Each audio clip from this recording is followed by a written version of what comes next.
Good evening. You're listening to the Garden City Community Chat Show with your hosts Carrie, Tom, and Mike. Sit back, relax, and enjoy the show.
Well, hello, Garden City and all our neighbors. How you doing tonight? Welcome to episode number 644 of the Garden City Community Chat Show. It is Thursday, January 11th, 2024. We're so happy you could be with us tonight. We hope you're all safe and doing well. National champions, I have to say it. It's a great time to be a Michigan Wolverine. They won the national championship. Congratulations to them. And what a fantastic season. Doppler Tom's going to be here shortly. He was down there and saw it all live. So we'll ask him how that was. I am your host, Carrie. Also joining me tonight are my co-hosts, Garden City's very own meteorologist, Doppler Tom Mywinski. Tom, how you doing? Good. Getting ready for this crazy weather to come. But yes, go blue. It was a wild time for sure. Go blue, absolutely. Also joining me is, there he is, Mike Jones, former Garden City Councilman. How you doing, Mike? I'm doing great. Go blue, right? I think Carrie missed the memo of wearing something in Michigan. Yeah, I know. I blew it. Yeah. Hey, stay tuned for Mike a little later in the show. He's going to have the latest community events and announcements for you, right, Mike? Correct. Good. But before Doppler Tom, we want to just mention real quick some upcoming shows. Next week, January 18th, our guest will be Carol Billick. She is the owner of Carol's Crafty Corner, another small business here in Garden City, which we like to showcase and promote. And then on Thursday, January 25th, our guest will be Sue Bellows.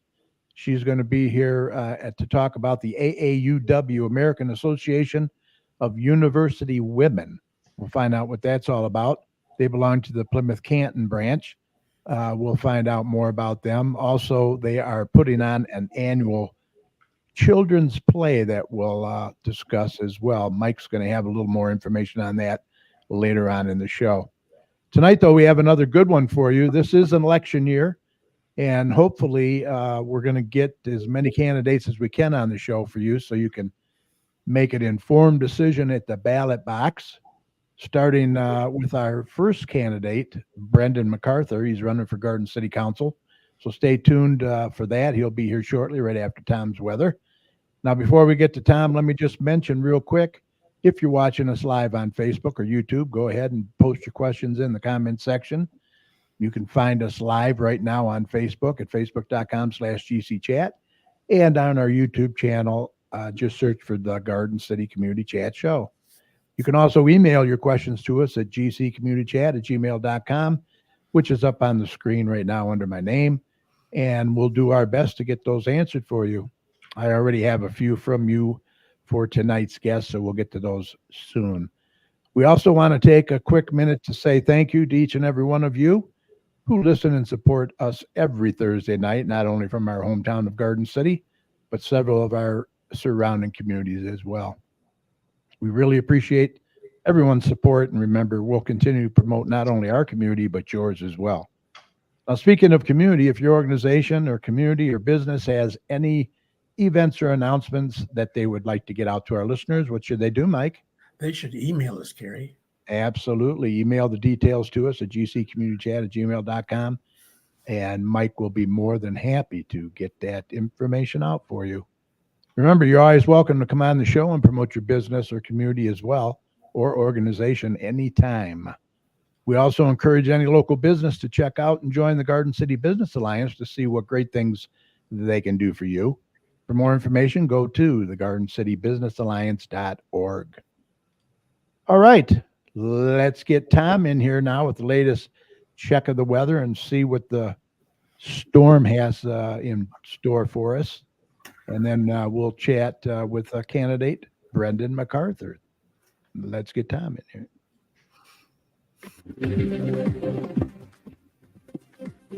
Okay, let's do a check on weather with Doppler Tom. Let's see what he has in store for the rest of this week and the weekend coming up. Tom, take it away.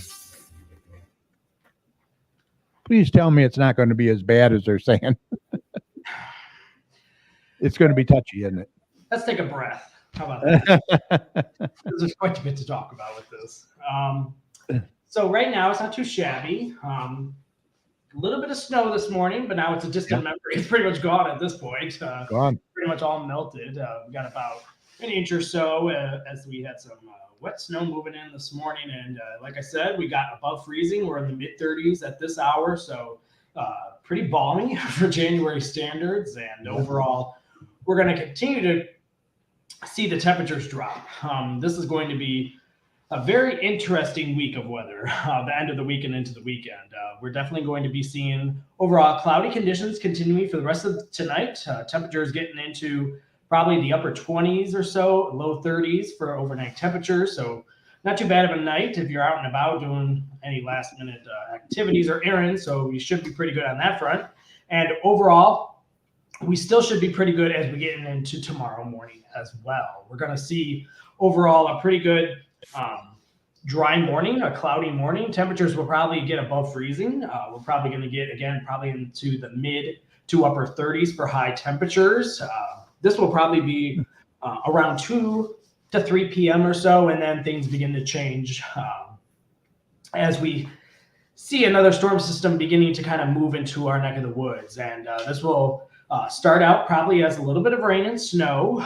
We're probably going to be seeing probably more on the side of rain than snow, but given that this is such a dynamic system, at times it will probably be raining, at times it will probably be snowing, but I don't expect much in the way of any accumulations tomorrow during the daytime hours. We're probably going to see snow in the air at times for sure. A lot of it will probably be melting on contact with the roads and the overall grass. But as we kind of get into the overnight hours of Friday and into Saturday, that's when things will begin to change and probably accumulate fairly significantly when it comes to kind of the general gist of more snowfall moving in.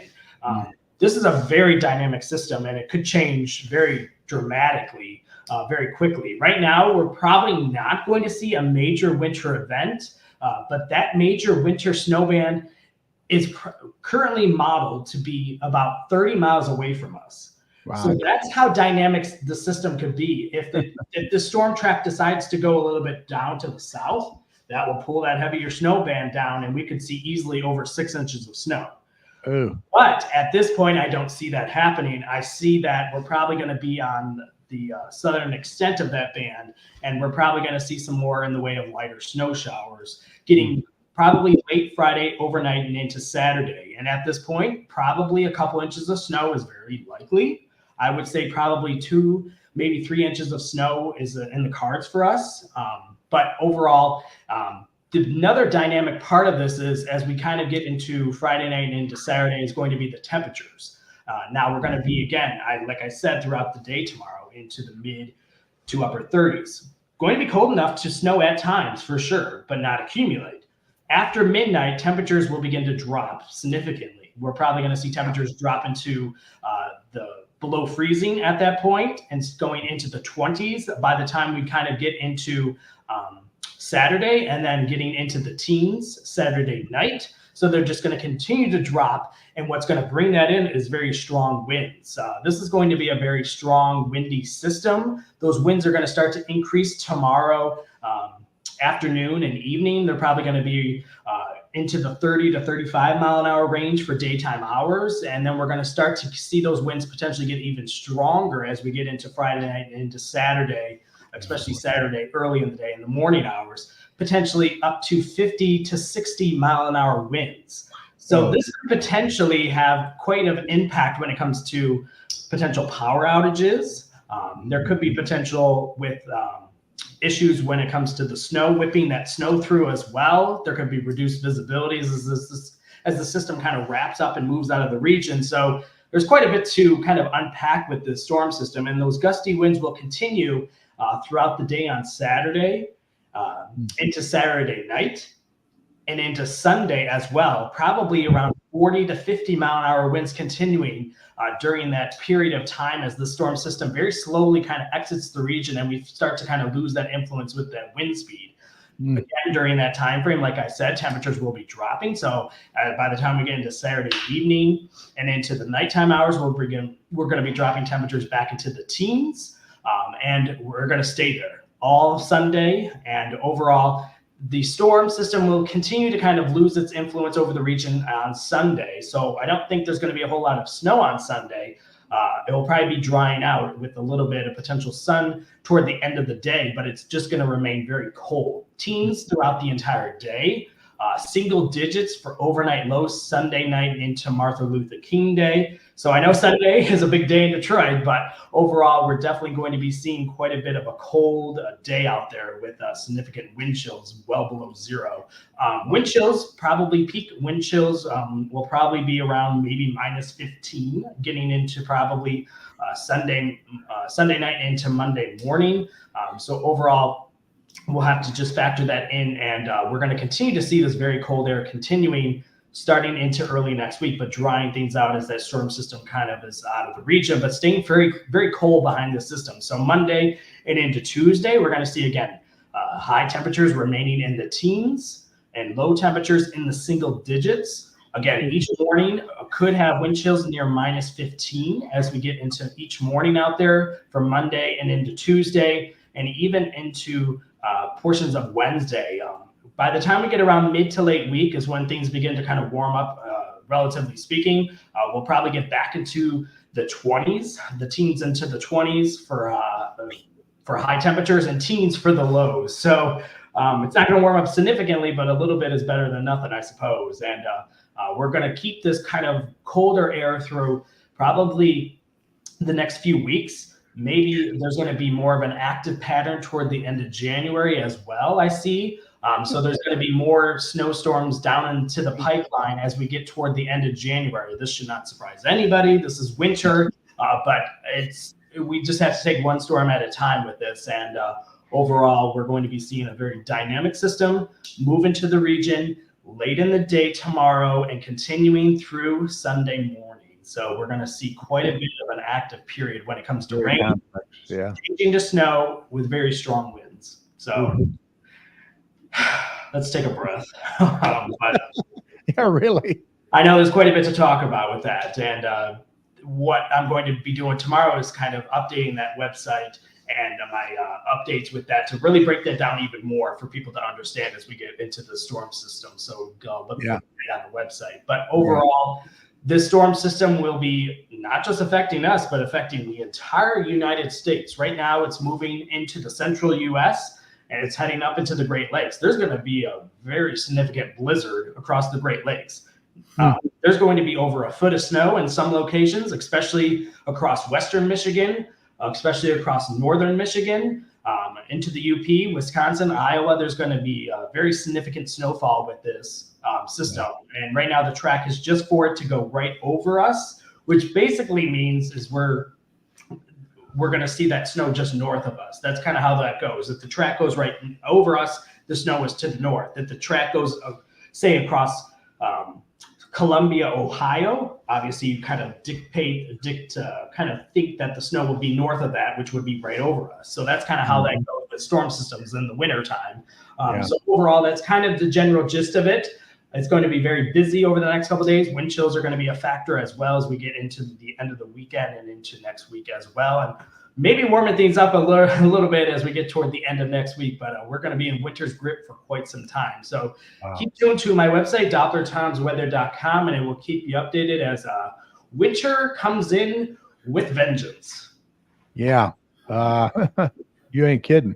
Oh, yeah. Let's just hope we have power to where we can watch the game Sunday. I know my brother's already worried about that. Oh my God. Crazy. Well, tell us, how was the trip to Texas? With the oh my gosh, what a trip to Texas. I would say it's a bucket list for sure. Lifetime experience. It was incredible.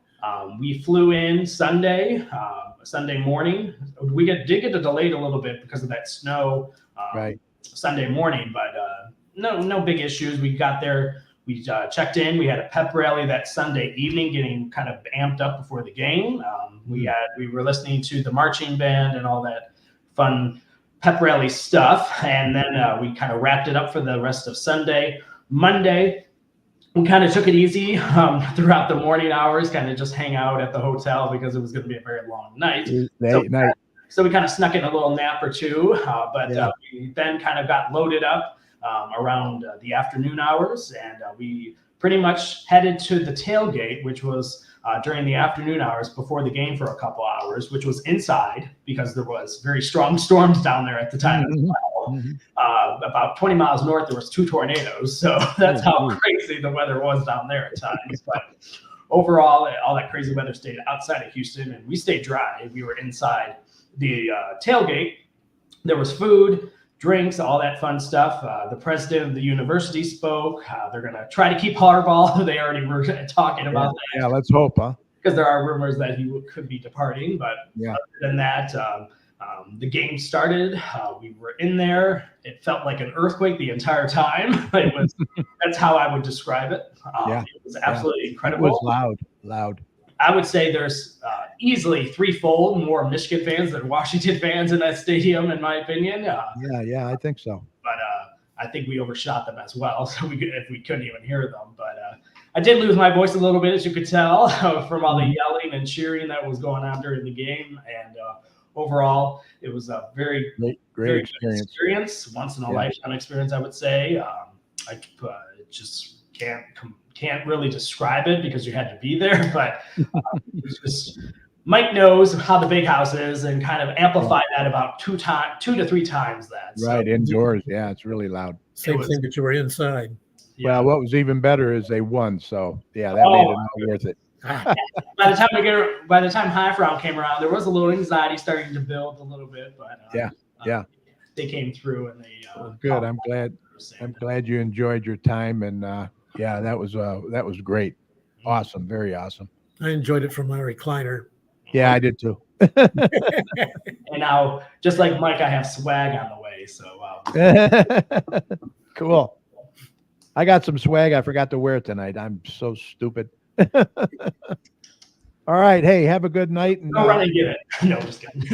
I know you're going to have a long night. That's for sure. Oh, I always have a long night, but we're good. All right. Take care. See you next week. See ya.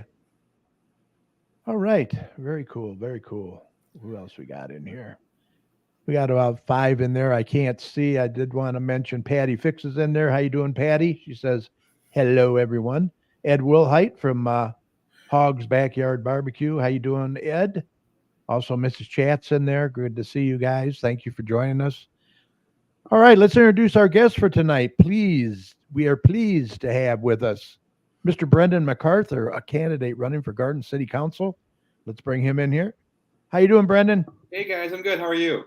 Good. Thanks for joining us tonight. Yeah, thanks for having me. On this weird weather day. I know. Who knows what we're going to get this weekend? I'm ready for it. Yeah, you got to be. Yeah, we're Michiganders, right? That's right. We're Michiganders. We'll get through it. Yeah. So why don't you tell us a little bit about yourself, and then we'll get into some questions that I got like three questions from our viewers. Yeah. So I grew up just down the road at Merriman and Joy in Westland. Went to Livonia schools. Bought my first house here in Garden City in February of 2021. Decided to plant my roots. Found a nice little house, a nice little community here. And ever since then, I've really seen how tight knit and close this community is, and it's kind of mind blowing how everybody knows each other. There's a lot of longtime residents that have grandkids that have bought houses here now. And I think that really speaks to the city itself. And I care. I see a good future here. Yeah, it's a great community, very tight. Yeah, everybody knows everybody pretty much. That's for sure. That's definitely true. So the first question I have from our one of our listeners: what motivated you to run for council, and what unique qualities or experiences do you bring to the table that would benefit our community? So when I first bought my house here, it was February 2021. And the first thing I learned about when just after I closed, was the sidewalk ordinance. And I was like, well, that's, I get what they're trying to do. Being a walkable city is important. But punishing the residents while trying to do that seems not the best way to go about it. There's a lot of long-term residents here, elderly people who have never had to have this problem before. And all of a sudden they're being told, if they want to sell their home or add their child to the deed to get the C of O, they have to put in the sidewalk. A lot of people can't afford that. It's not cheap. And it's not right. So I was kind of surprised by that. And after that, I slowly got more and more involved and started paying attention to council meetings. I got to know the current mayor, Mark Jacobs, a little bit in 2022. Got involved with the other council members too, Stacy and Kim, got to talking to them. And then I applied to get on the Parks and Rec Commission. I was on that for a year. I became secretary. That ended last December. And I see the potential here. I see there's room for growth. I've seen that since I've moved here, and I want to be that change. I think we need more younger people to get involved. We can't just, if everybody stops getting involved, what's going to happen? Yeah. And I feel like that's kind of a point we're getting to right now all over. Yeah. It's kind of worrisome, but we can change that. And I feel like that's what we have to do. Yeah. Before we get to the next question, I did want to bring up, and you said we need to get more young people involved. On your Facebook page, you had very interesting that Garden City has lost over 9% of its population over the 20 years. The only one worse than us is Detroit. They've lost 10.5%. Dearborn's up 12%, Dearborn Heights 9.6, Inkster 2.8, Westland 1.6. That's incredible to me. It says a lot. I think it says that some of our residents are leaving and going to the surrounding communities. You don't typically expect them to go too far. A lot of people like to stay somewhere close to where their family is, where they grew up. So they're going to these communities. You see that by how much they're growing. I mean, Dearborn 12%, that's huge. That's incredible. When we're losing 9%, that's huge. I mean, even Inkster 2.8. Right, exactly. So that says a lot. And I hate to with Detroit, Right, exactly. That's terrible. So what do we do? What do we have to offer? So I think we really need to focus on development. We've become stagnant. We're losing residents. We're losing businesses. What is there to draw people here? That's what we have to start looking at here. Development and what can be attractive, not only to new prospective buyers, but also we got to make sure we're taking care of the people that live here currently. We can't forget about them and, just expect them to stay. We have to make sure we're offering things to make them stay, make them feel like they're wanted, they're valued. And I do think, a big part of that is becoming a walkable city. That's very, desirable for young couples looking to start a family. They want to be able to walk their kids to school, go on walks with their kids. The elderly, I know I've heard people say, eventually, they don't want to drive anymore. It's be easier if they could walk to their pharmacy, walk to the restaurant. And it's hard to do that when you're walking on grass, uneven ground. That can be dangerous real quick. Right. In the best of conditions. And we live in Michigan where you never know what we're going to get day to day. And our downtown is not walkable. That's never going to be walkable with Ford Road where they're going 55 miles an hour. Right, exactly. And, and we could look at that, eventually with the state, maybe look at what can be done with that. Right. It is a state road. And some places do, they have worked in the past to get speed limits changed for downtown areas. I'm not saying they'd ever do that because of what Ford Road is, but it's something we could try for. Yeah. If you don't ask, we'll never know. Right. I mean, look at Michigan Avenue. It goes through Wayne and it drops down to, 30, 35. 25 or something. Yeah, really slow. And they have a really nice downtown area. You see people walking around there. You see businesses there.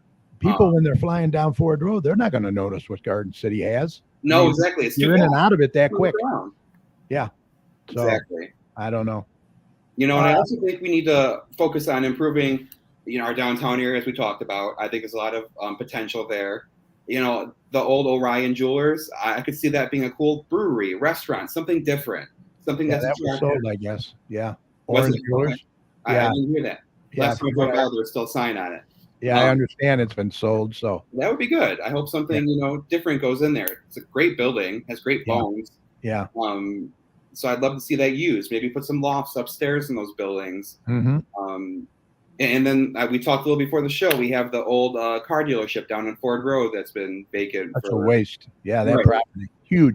I don't see why we can't, knock that down. Let's build some affordable housing. Let's get some townhomes. Let's get, apartments for seniors, something affordable for people to live. With the world we live in, that's a huge need, and that could be a big draw to Garden City, giving people a place to live where they can still afford to be there, to exist. Yeah. It's crazy. Yeah. I'd also like to see us, work with our schools, improving our schools. That's a huge draw for young prospective buyers, who want to start families. That's one of the first things they look at is schools. And I definitely think we can partner with them and find out what do they need from us? How can we assist? What can we do to be better partners with you? Because I think, that's important for a city to work with their schools, because that is such a vital part to their residents. Our kids deserve to have the best education possible. Right. Ed Wilhite from Hog's Backyard Barbecue, he says Garden City needs food truck park. I agree with the food trucks. I don't know about a whole park. But we do have the where they do like the chili cook-off. We could look at something there. Maybe do something throughout the summer. I know a lot of communities have started doing they have a different food truck every week throughout the summer, which it seems to be a hit. I see people there all the time. Have you guys seen Cinnabon going around on Ford Road? Right. That could be a huge draw. Who doesn't love a good cinnamon roll? Especially when it's cold out. I see them all the time now when it's snowing. Yeah, exactly. Exactly. Yeah. Yeah, I would like that to see that as well. I would love to see some food trucks come into Garden City. Right. That'd be great. All right, let me move on to our second question. What specific issues do you believe are the most pressing for our city, and what strategies do you propose to address them? That kind of ties in what we were talking about. I think the biggest one is our loss of residents and businesses. That's tax dollars leaving. The businesses leaving puts more of the tax burden on our residents, the homeowners, and who wants to keep paying taxes. And in Garden City, we do pay a decent amount in taxes already, so we can't afford to keep raising that. That hurts the homeowners. That hurts buyers. So that's gotta, we got to figure out how to get those businesses back here. Get a tax base back and built up here. Right. Because that will go. When we have that, we can put that towards making our city more walkable. We can put that towards making downtown more appealing, affordable housing, schools, all that stuff. The money can go to good use, and I definitely think there's a lot of potential for that. Well, I think the DDA board finally is moving forward on hiring a economic development director. So I think that's going to be a big help too. I really hope so. We need someone that can go and talk to these businesses and show them why they want to be here. Bring them here, right? And I think that's a huge part of it. No one, like you said, Ford Road is so fast. People don't see what potential it has. Exactly. Garden City is a smaller community. It doesn't have as much name recognition compared to Westland, Dearborn, Canton, Inkster even. Those are a little bit more well-known throughout the state. Garden City is a little bit smaller. But we can change that. We can become well-known. Look at Ferndale. 20, 30 years ago, they weren't, a hub. They weren't a destination city. And now you go down there, it's packed all the time. There's people walking the streets. There's restaurants coming left and right. There's always something going on. So we need a little bit more to bring people into the city. We have great restaurants. We have a great community center that's going to be fantastic. We have banquet halls up the kazoo. Right. Diversity is what we need. But right. But like I told you earlier, I can't find a place to buy a pair of shoes or pants. Right. Exactly. We had the Kmart, and that lot's been sitting. We had the first Kmart. Yeah. And I would love to see that lot, turned into something useful for the residents, whether it be a store or a big base store. We need, anchor store. And I would love to see, some kind of, honoring Kmart there, because we were the first Kmart. I'd love to see something put there, a plaque, something to commemorate that, because that was a big deal. Kmart was huge for a lot of people, including myself growing up. Yeah, huge. I spent a lot of time at that Kmart, with my family. So yeah. Oh yeah, a lot of people did, and they were really disappointed. yeah, We had the first Kmart, that's gone. We had the first Little Caesars, that's gone. Yep. It's sad, it really is. Yeah, and that's a great history we have here. Some of the biggest, huge change throughout the country. They started right here in Garden City. So we should draw attention to that too. These places started here and succeeded. Why can't you? We can do that for other businesses. And I understand and I get it. I get the DDA, the district, the DDA district, but other parts of the city are going to hell as far as I'm concerned, and they need to be addressed as well outside of DDA. You can't focus just on the just downtown. Obviously, the whole city. We need to take care of everyone, and I think our parks, are ready for some upgrades. I know they're working in Garden City Park. Put in a beautiful new playscape, very inclusive for kids with special needs, which I think is huge. We don't have enough of that at all. Every child deserves to be able to go out and play with their friends, make friends at the park. I think we could look at putting in like a water park too, just a splash pad. Those are huge. Yeah. That's a huge draw for kids. Yeah, it is. Yeah, I've often said that City Park is one of our jewels in the city, and it's just not being utilized enough. We have the music in the park, which is great, but there's so much more that we can do. Oh, I agree. It is a huge park. It's beautiful. So much potential. And I do think they're stepping in the right direction. The Parks and Rec Commission was working with the director, I know, when I left, to get that new playscape put in, and we were looking at the plans and everything, and it looked really amazing, in all honesty. So I'm excited to see the finished product there. Yeah. But there's little pocket parks too in Garden City that could definitely be utilized a little bit better too. Put a pavilion up where people can have a picnic, have a birthday party outside. Make them more useful to the residents besides just a playscape. Give a little bit more there. Pickleball is becoming huge. I'd love to see a pickleball court or two. Yes. Right now they're going to Westland's brand new pickleball court. Yes. And these municipalities are starting leagues and charging for them. They're making money off of it. Yes. It's the fastest growing sport in the U.S. It is. So it's huge. It's huge, and I'd love to see Garden City get on board with that. We have the racquetball courts, and I know they're looking pretty beat up now, unfortunately. This could be the perfect time to get something like that in here, a draw to the city. Right. That's the Kiwanis, isn't that, Mike? Kiwanis over there, the handball court? Yeah. Racquetball? Yeah, they have handball, but it's not designed for or pickleball, but it could be. Yeah, but what I'm saying, wasn't Kiwanis going to put some money into that park over there? We are, and we're looking at grants to supplement what we can do as a club individually. Okay. Well, but of course, everything has to be approved through the city because the city really owns the park. Right. And there's no reason, the city can't work with Kiwanis to get the best we can get. Right. That's the thing. Yeah. The city really needs to be, there has to be inclusion with all the organizations. And I feel like these people are all volunteers. They're not being paid for this stuff. No. I feel like that's a big disconnect in Garden City. Big. Is the volunteers aren't respected enough. They aren't taken care of enough. They don't feel like they're being heard. So I feel like a lot of people give up. Yeah. Because they're just not being listened to. Right. And not being worked with. And that goes all around. The city's supposed to be a partner with these volunteers. We're supposed to work together hand in hand to give our residents the best we can give them. And I don't feel like that's happening right now, and that's disappointing. I'd love to see that change. Right. Patty Fix says, I wish we could use the high school pool. Is that going to be open, do you think, to the public? I know Derek had mentioned possibly opening it up to the public. So I know it's been going back and forth a little bit. I heard a little bit about it on Parks and Rec too. They're still working on that. I would have to know a little bit more about the legality of it, like the liability with it. I don't know if the city would have to pick up some of that if the residents are going, because I know people have talked about, well, let's build a city pool, but those are huge liabilities. Huge. Yeah, huge. That's a lot for a city to take on. Right. And it's shown in other cities not to have been successful in the past. Because it is so much work, so much liability, and so much upkeep. I have another question from Mrs. Chat. She says, I am not sure that the majority of the 12% of our Garden City residents that are leaving are necessarily going to the surrounding areas. I know our friends who have left Garden City have gone to other states' retirements, but the decrease indicates we are not drawing new homeowners. We do not need more rental properties. Just her thoughts.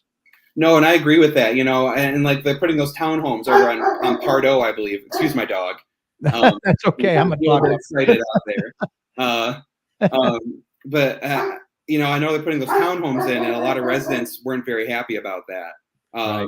And I do think we have that car dealership down on Ford Road. That'd be a great spot for some homes to go in. And another thing about drawing new homeowners, I just heard from a realtor last week who does a lot of work here in Garden City. She was saying how with the sidewalk ordinance, a lot of homeowners or a lot of new buyers, the types of loans they use, they can't pick up the sidewalk installation. The loan won't let it. So they're losing these homes. It's stopping these sales. So it's hindering the sales in Garden City, which is, what is that doing for us? We're already losing people. Now this is slowing down the sales. What are we doing here? What are we going to accomplish here? Right. She also would like to know, why did you leave the Parks and Rec Commission? I wasn't invited back. I was replaced without being told. The president of or the chair of the commission wasn't aware of this. The mayor decided to appoint someone else. That was his choice, his prerogative. I didn't choose to leave. I didn't want to leave. I stepped up to secretary role when no one else wanted to do it. So I'm not really sure what led to me being let go from my position there, but that goes back to my disconnect with the volunteers. How are volunteers supposed to want to be involved when they feel like, they have, I spoke out at a couple council meetings and suddenly wasn't liked. And then 3 months later, I was off the commission. So what does that say to our volunteers? Was that Mayor Jacobs that did it? Yeah, this was Mayor Jacobs, yes. Okay. Well, he makes all the appointments. Go ahead, Mike. What? All the appointments to the commissions are made by Mayor Jacobs. He may get some recommendations from other council members, but he's the person who does it. You have a problem too with a development director who's paid in part by Downtown Development Authority money. Well, it's going to be a dual role. Yeah. How do they function outside of the downtown development areas, such as the old Metropolitan lot? I do have some concerns with the way they're going about setting this up. Yeah, I do too. A dual role. From what I've watched some of the meetings with the DDA, from what I've seen, they were told they could back out of this agreement at any time, which means the city would be responsible for the additional $70,000, I believe it was, that the DDA would pay. Which is, it's a risk to take that on if the DDA can back out at any time. And if the city manager is kind of pitting them, against each other a little bit, that could create a very... I definitely think there's good intentions there, but the way it's going about it, I see friction coming. I see where this is going to, cause some issues. I have concern with the way it's coming about. Yeah. I think we need a DDA director or a development director. Yeah. Yes. That focuses on that and overseeing the building department too, I heard, which I could see where there could be some conflicts there as well. Having your hands in both jars there, that could lead to some difficulties down the road. But we got to start somewhere. I'm not against trying new things. I just think we need to proceed carefully. Right. We'll have to see how that plays out for sure. Right. Know what we're getting into. Right.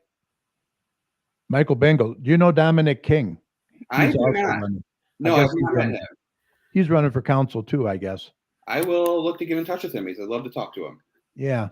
Well, there's going to be I think 4 seats open? There, I believe 4 seats from what I've heard. 4 seats. Yeah. So we'll probably have a primary, I would imagine. Never know. You never know. I know there's only one other person, at least last I heard, that had pulled the paperwork to file. So he says the city has too many debts that don't work together at all. I don't know what that means, but I'm not sure. Yeah. All right, let's get to the next question here. What steps do you propose to enhance transparency and communication between the city council and the residents? That is big. Transparency has always been a big issue. It is big, and I've seen that. I think the first step is just answering the residents, responding to the residents. I see a lot at council meetings. We hear we're going to get an answer for you. We'll get back to you, which is what I was told, and I never heard. I heard from one council member. It was an email that was pretty nasty, and it was full of a lot of false information, which is disappointing.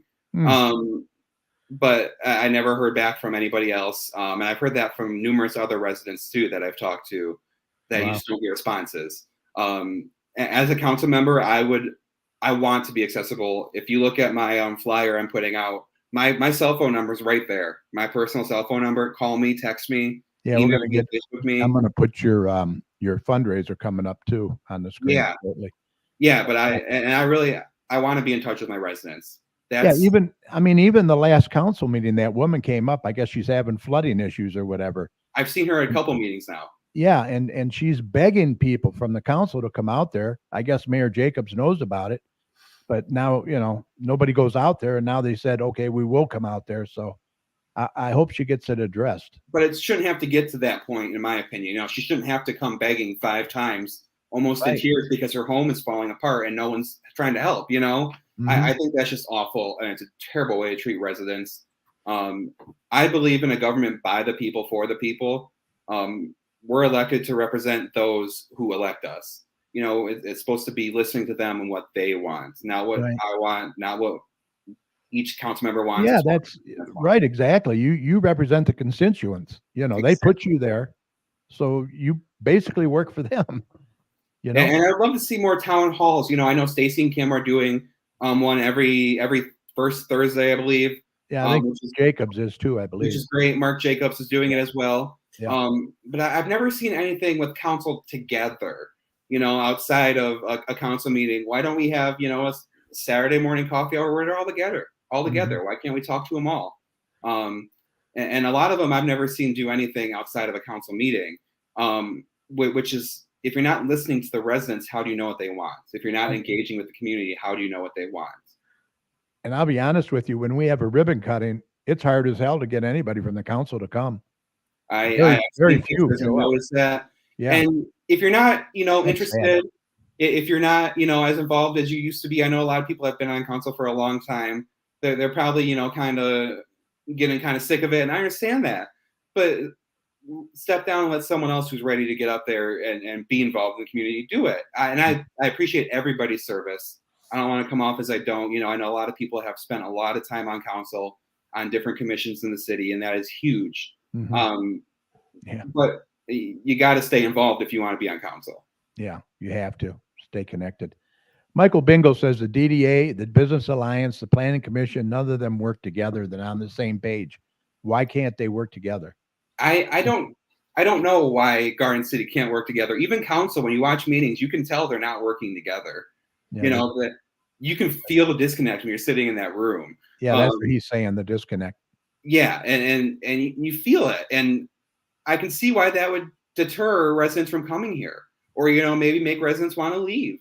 If they're not feeling heard, they're not feeling listened to, no one's addressing their concerns, why do they want to stay? Mm-hmm.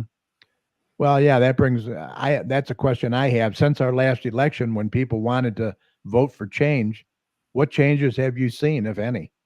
I was personally a very big supporter of Mark Jacobs for mayor, because he did, run on change. Mm-hmm. And I haven't noticed much change in a year and a couple months now. Yeah, just about a year exactly. I mean, really, yeah. What all the council? I mean, the new ones. What changes have we seen, really? Well, and it's concerning to me because I've heard that council members have been instructed that they're not supposed to ask questions during the meeting. They're supposed to get answers before the meeting. That's always good. Well, I like to hear the questions. The residents like to hear. Personally, I like to hear the questions. That's how we learn more. A lot of residents have those same questions. I feel the Open Meetings Act is around for a reason. The residents are supposed to hear what's going on in those meetings. It's not supposed to be closed conversations. texts, emails. It's supposed to be in front of the residents. That's transparency.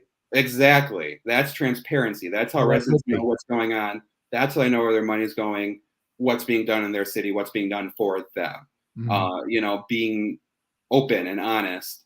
And it's disappointing when I go to these meetings and it's like everybody's just yay. There's no questions, there's no discussion. Back and forth. It's a lot of just everybody just lets it go. They've already made up their mind before the meetings. Right, exactly. Yeah. And I'm not saying that you don't do some research before the meetings or you go in totally blind, but there should be some discussion for the residents to hear and be more informed. Yeah, Michael has a good. He says it's all about them and not the residents. They don't listen to our ideas because it's not their idea. Sometimes he's finding that a lot. I felt that way too. And it is frustrating because again, I believe in a government by the people, for the people. You're not elected to push your own agenda. That's not how it works. Bingo. Exactly.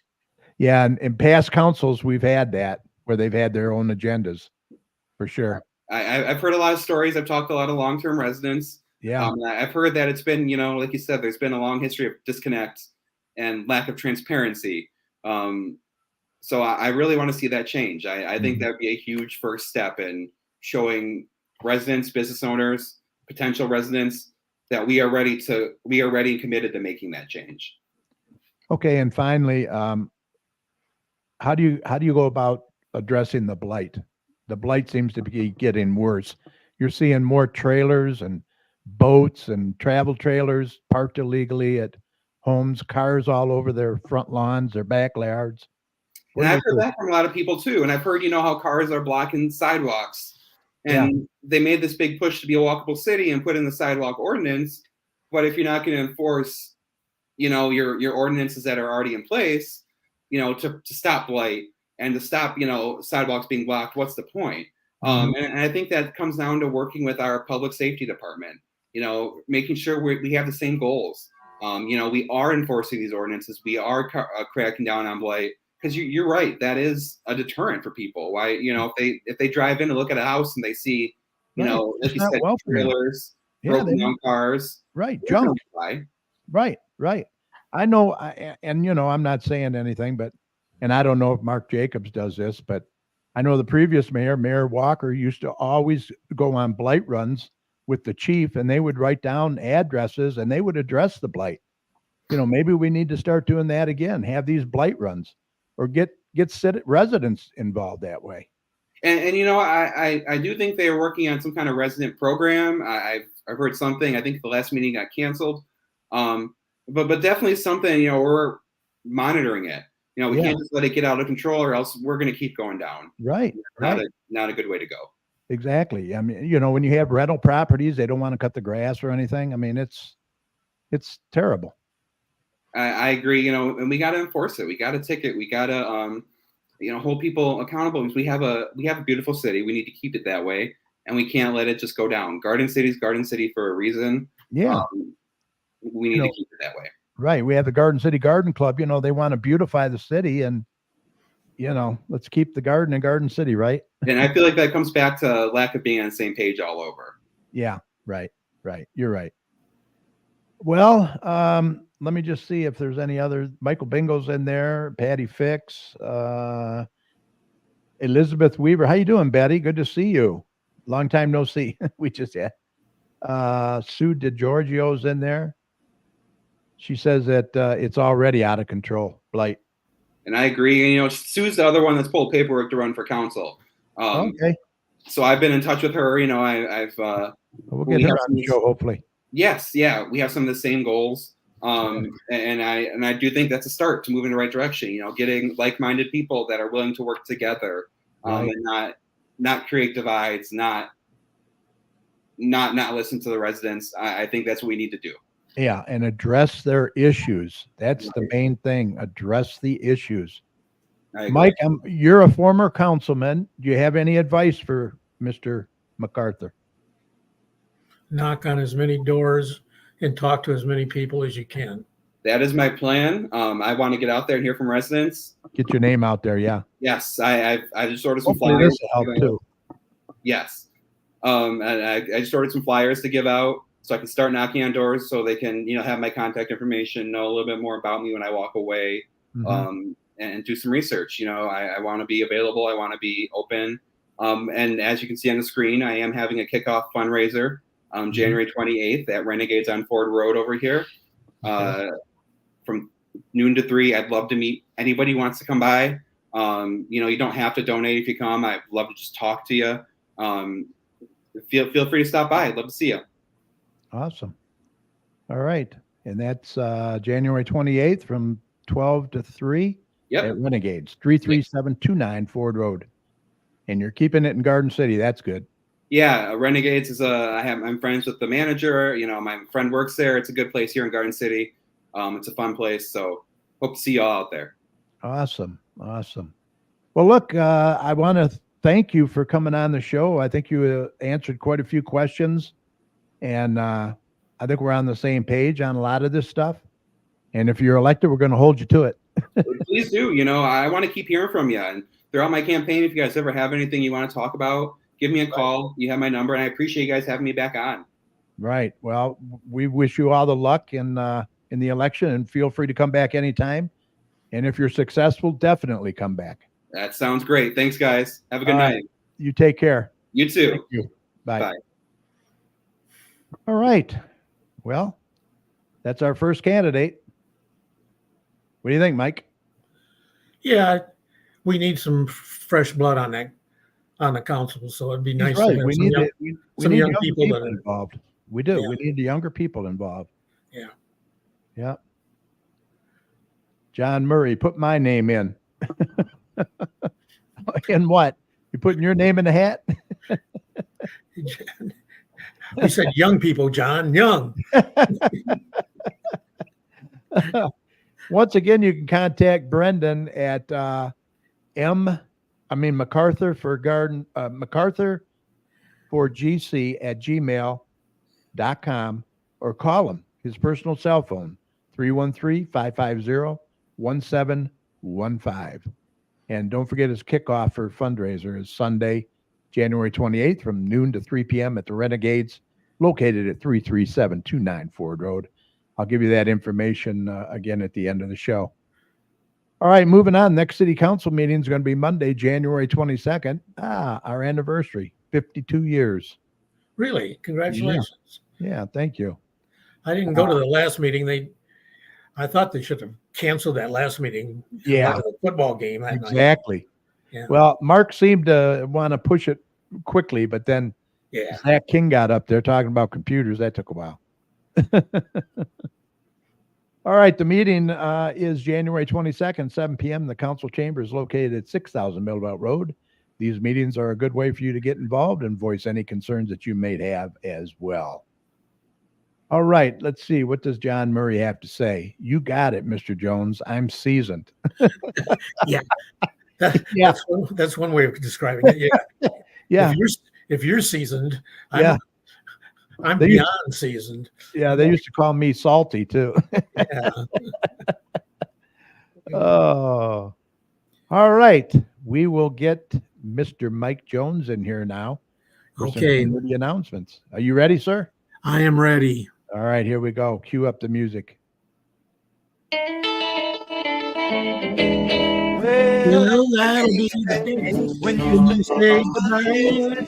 That'll be the day. Okay, it's time for you some make me cry. community You announcements. say you're gonna Let's get Mike in here. You know Mike. it's a lie, 'cause that'll be the day when I die. All What right. you got for it, Gary?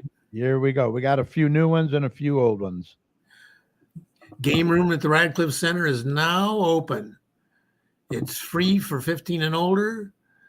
You can contact them at 734-793? Yeah, 1850. Yep. 1850. Yep.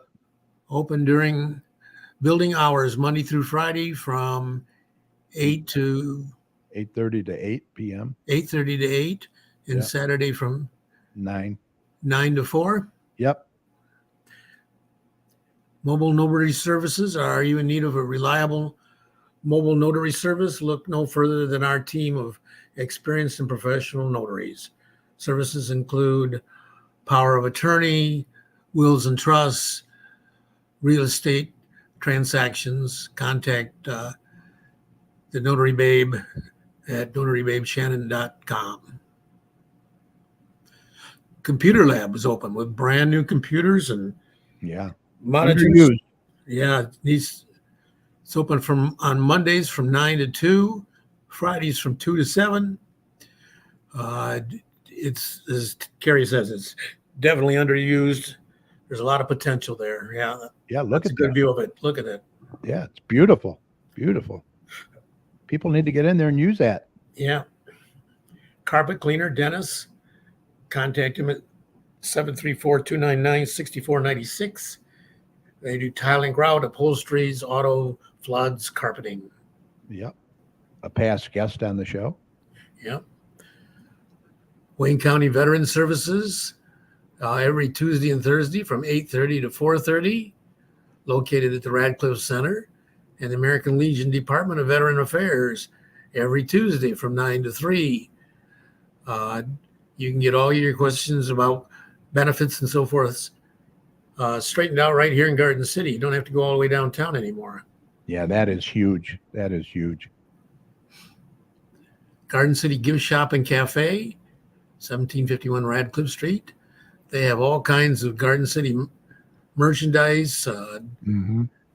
They must have like, Good coffee. about 10 or 12 varieties of coffee that you can figure out.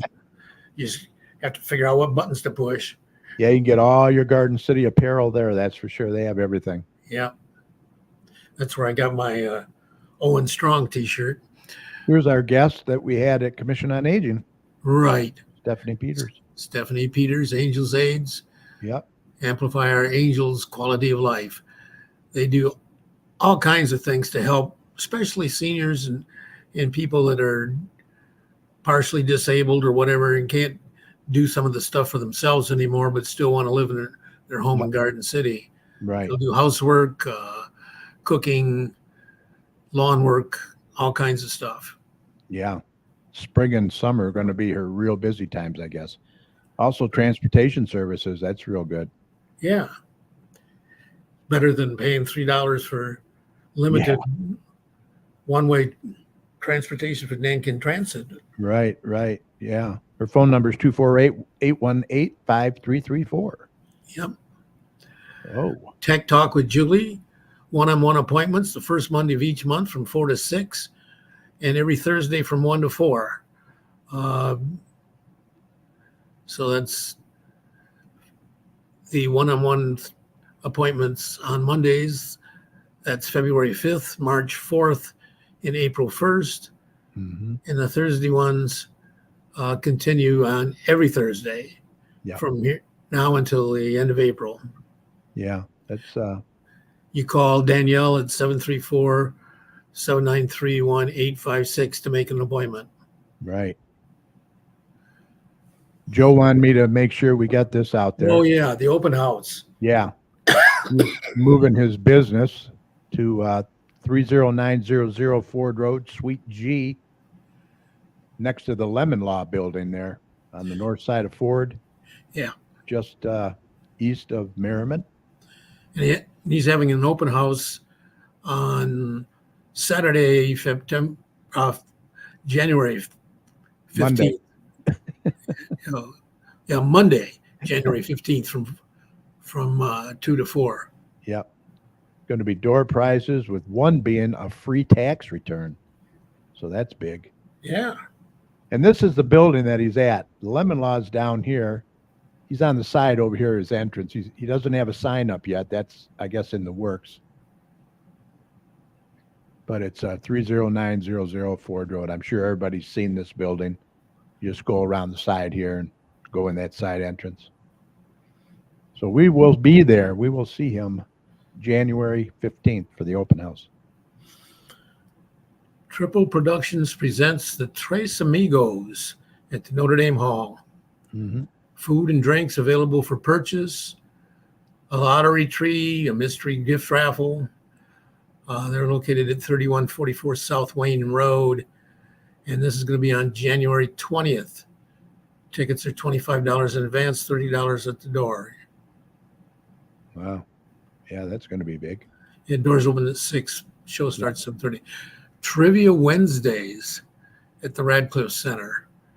You got one more schedule. That's January 24th. Yep. It's 1 o'clock. $10 a person. Okay, $10 a person. Yep, at Radcliffe. Yep. Notre Dame again. Notre Dame Hall. It's always a reason for, you can rent it for anniversaries, Christmas, birthdays, graduation parties, whatever. Yep, a lot of different things. Now, this is that play that Sue Bellows is going to be talking about in 2 weeks. With Okay. the AAUW women. Presents Cinderella. Yeah, Cinderella. Thursday, February 1st, Friday, February 2nd, and Saturday, February 3rd. 7 o'clock for the evening performances, and then on Saturday, 11 and 2 at Garden City High School, $7 online or $10 at the door. Yeah, all the Yeah, that'd be interesting to hear talk about that. Yeah. Yeah, Sue has been in Garden City a long time as well. Profits are to be given to local women for college scholarships, so that's a good reason. Yeah. Family bingo night at the Radcliffe Center. All ages, $5 a person. Children under 5 are free. They have one more schedule that's on February 2nd from 6:30 to 8. Right. Neighborhood Watch next is on the second Tuesday of every month. So the next one will be on February 13th, and it's held at the Garden City Police Department. Yeah, they canceled the last one for January, so hopefully they'll have this one. Beginner's Spanish, an 8-week session for $40, ages 14 and up at the Radcliffe Center. Tuesdays, January 9th through February 27th from 6:30 to 7:30. Yep. Already started, but I'm sure you can still get in there. Yeah. Kids Dodgeball. That's already started too, but Yeah. runs from Wednesdays from January 10th to February 28th from 6:30 to 7:30, ages 7 to 11, $30. Yep. Keep the kids occupied. Yep. Garden City Rotary. This is going to be a big event. Yeah, we're going to that. Is having a comedy night. They got 3 clean comedians. Now that means that They the took a language is shower. going to the language is going to be acceptable, although there's going to be alcoholic beverages there. Right.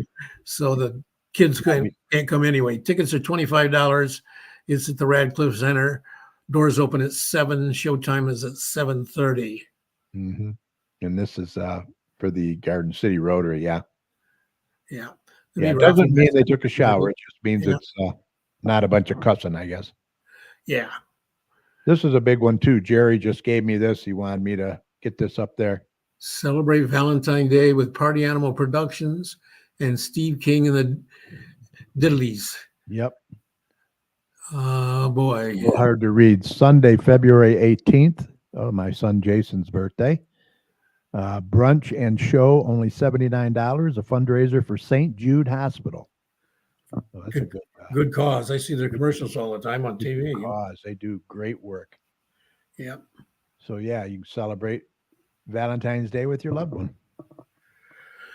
Cooking Matters, free cooking and nutrition classes featuring, oh boy, I can't read most of that stuff. Tips and tricks to eat well, shop smart, and save money. Free weekly groceries to cook the class recipe at home. Lots of fun. Free cookbook with easy to prepare recipes. Free graduation certificate and prizes upon completion. Wow. This institution is an equal opportunity provider. This at the Radcliffe Center? Yes. This is Okay. Parks and Rec. Yep. Tuesdays, 10 a.m. to 12, starting February 20th through March 26th. Okay. Oh, I'm sorry. Yeah, it's at the home pantry. which is at the Radcliffe Center, right? Hometown Right. just moved there, right? Yes. To sign up, contact Patricia Ryback, Patricia R at gardencitymi.org or 734-793-1859. Thank you. Yep.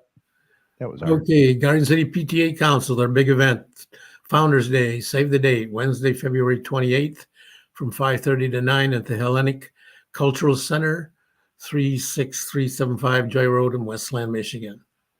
Yeah, they'll have hometown spirit awards too there. That's Yeah. a big event. They've had that for Yeah. a number of years, haven't they? Yeah, they had it when I was still on the school board back in the Yeah. in the 80s. Yeah, long time. Straight Farmhouse Museum is open Wednesdays and Saturdays from noon to 3. They're located at 6221 Merriman Road in Garden City. And you can get information at their website, www.straightfarmhouse.org. Yeah, this farmhouse is they have so many events, it's just too many to put on here. So yeah, go to their website and you can get all the information, ticket prices, everything. Also, they have a nice banquet room there too. If you have any small parties that you want to rent the hall out there, it's pretty nice. Yeah. Garden City Parks and Rec Pavilion rentals are now available. You can visit our website at www.gardencity. What is that? I can't read that part. gardencitymi.org/pavilion. Yeah. Or visit us at the arena office located in Garden City Ice Arena on the second floor. Yep. Pavilion already. Spring, think spring. Notre Dame Hall and Flowers in the Mitten presents The Magic of Spring. Flowers, Wine, and Friends. Tickets. $50. Yeah. Per person. Tickets included. Scan the QB coder or visit www.notredamehall.com. Yeah, the ticket includes all your supplies, including fresh flowers and a wine and cheese bar. Cool. Yeah. That sounds like fun. Uh-oh. This is pretty big. Yep. Oh, I was supposed to give you a check too. I forgot Wednesday. Damn it. And I haven't paid for it either, but we're going to have to get our paid for pretty soon here. Well, they know we're in. Yeah, Kiwanis is having their 7th annual Great Pig Race. This year it's moving over to the Radcliffe Center, so it'll be bigger and better than ever before. Right. Tickets are $20. There's a cash bar. There's raffles. It's on March 9th. Open at 6. Races start at 7:30, huh? Yep. Yeah, it's a big event, and we're gonna need a few more volunteers to work it than we've had in the past because it's going to be a lot of bigger event. Right. You're going to have the same amount of pigs though, or you're going to have more pigs added? We're hoping to have 36 pigs, which would be one more race. Oh, one more. Okay. Yeah, and then a winner's race after that. And what is the pig that we want everybody to bet on? I think it would be what is that pig's name? The Chapmeister. Yeah. Yeah, we definitely want the Chapmeister. Yeah, get the Chapmeister in there. Garden City Middle School Pom-Pom open practices. If you're interested in, I can't read that. What it's all about, finding out what it's all about. Interested, yeah, and finding what it's all about. See about what it's all about. Yeah, you got a condition. No experience necessary. There's the dates. Wednesday, April 17th is the first one. Right. And then once you condition, then you can try out. Yeah. Pom-Pom tryouts, May 13th to 15th. Routine instruction, 5:30 to 7:30. Final evaluations, Thursday, the 16th at 6 o'clock. Location at the Garden City Middle School gym. Yep. And that's all I have. Yeah. That's quite a bit. Yes, it is. And let's see. We do want to mention that the new January, Marketplace. yeah, that's out. And I wanted to mention that the venue for the pig race in there is wrong, right? They still Right. had it. We've told John he's going to have that corrected for next month. It's Yeah. at Radcliffe. It's not at St. Thomas Right. Aquinas Yeah, anymore. don't end up at St. Rayfield. So No. it's not going to be there. You'll be the only one there. Yeah. Knocking on the door saying, where's my pig race? Right. All right. That's all we got, I guess, eh? Yes, sir. Well, Mike, we're always looking to have guests on the show, right? Yep. If anybody's interested or you know someone that might be interested, we'd love to hear from them. It's very easy. Email us at gccommunitychat@gmail.com or message us on Facebook. Doesn't matter what community you live in, we want to hear from you. Just because we're Garden City Community Chat doesn't mean we don't want to hear from other communities. We like promoting everybody. Come on the show and share your information with us and the surrounding communities. Contact us today. We look forward to hearing from you. And with that said, Mike, I think we're ready to call this a Podcast. Got to get that echo in there. Hey, we want to thank our guest, Brenden McArthur, who is running for Garden City Council. He's our first candidate that we've had on. I'm sure he'll be back before the election again. Once again, you can contact him at McArthur4GC@gmail.com or call him. It's 313-550-1715 for more information. And also, any other candidates running that are listening tonight, contact us so we can get you on the show as well.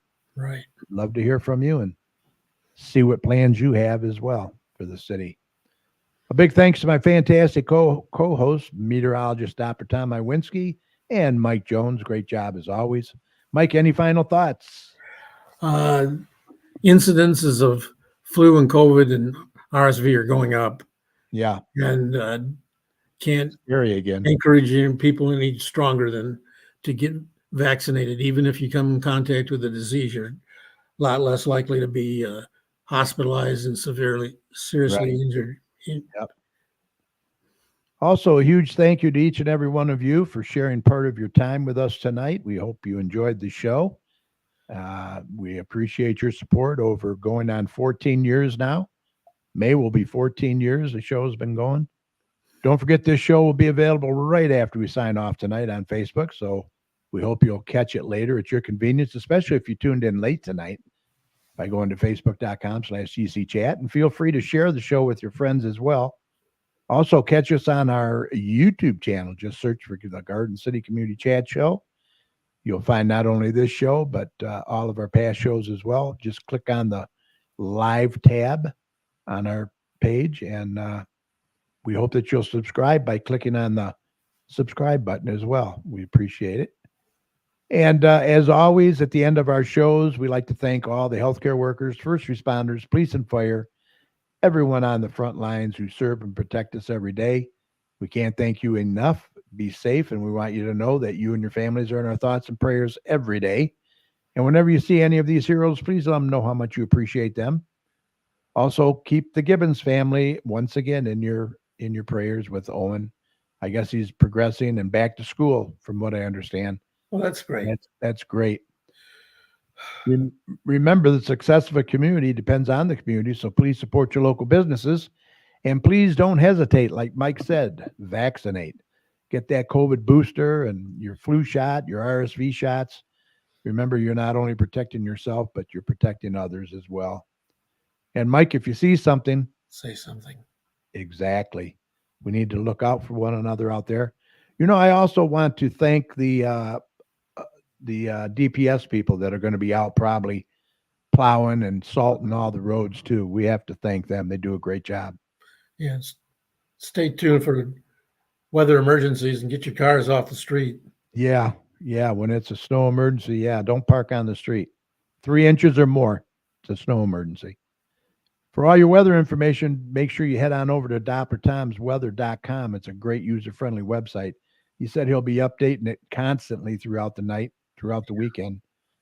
So we hope you enjoyed the show. Thanks for listening. If you'd like to contact any of us here at the chat for any reason, email us, gccommunitychat@gmail.com. We'd love to hear from you. Let us know how we're doing, what you'd like to see more of. We will see you right back here live next Thursday, January the 18th at 8 p.m. live on Facebook and YouTube, when our guest will be Carol Billick from Carol's Crafty Corner right here in Garden City. She does a lot of printing of T-shirts, tumblers, all kinds of stuff. So we'll have her on and showcase her stuff. Good luck to our Lions Sunday night. Yay. Gotta keep them in our prayers as well. Have a fantastic rest of your week. Don't shovel too much snow. Be safe out there and have a great night. Mike, you take care, bud. You too, Sam. All right, night. Good night.